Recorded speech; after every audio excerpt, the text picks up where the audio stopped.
Amazon Return-A-Geddon is back, and that is exactly what this is. Amazon has announced their Q4 return windows, or essentially the holiday extended return windows. It is November 1st, 2024 to December 31st, 2024. Anything bought during that time frame can be returned until January 31st.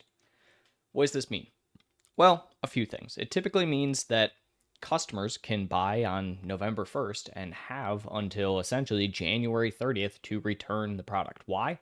Well, people are buying a lot of gifts during this time for the holiday season. Amazon realizes this. They want to be able to give an extension to people who buy these products to be able to return them as need be, or the people who received these gifts to return them as need be. So, that being said, Amazon extends the window. It essentially makes it a 3-month return window, which is kind of insane in some capacity, but also understandable in another. So, what do you do as a seller to kind of prepare for this and understand this? Well, a couple of things you have to understand and note.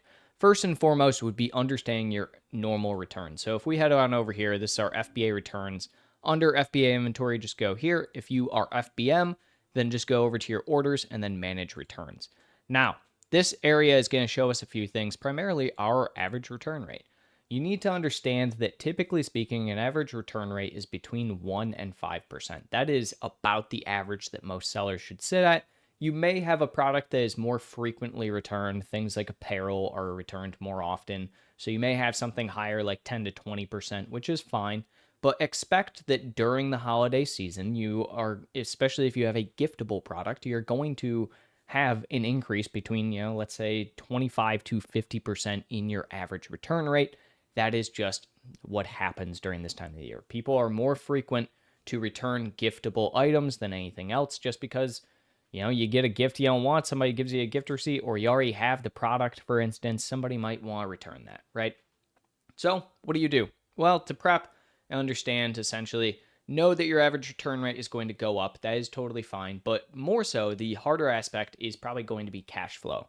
That's what's going to be impacted most by things like this, because Amazon frequently will have essentially a amount of dollars that they keep in reserve from payment. The reason for this is they have to cover things like returns.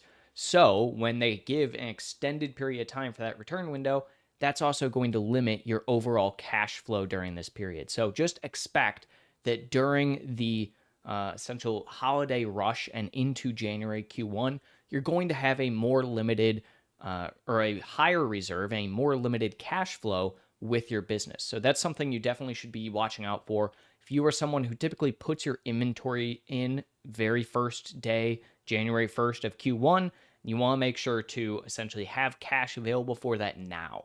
It's going to be a little bit harder for smaller sellers. Larger sellers, typically, that reserve is going to be a lot smaller. They will base your reserve on what your normal return average rate is, but overall, if you don't typically have a very high return rate, 1%, you shouldn't be too negatively impacted by this.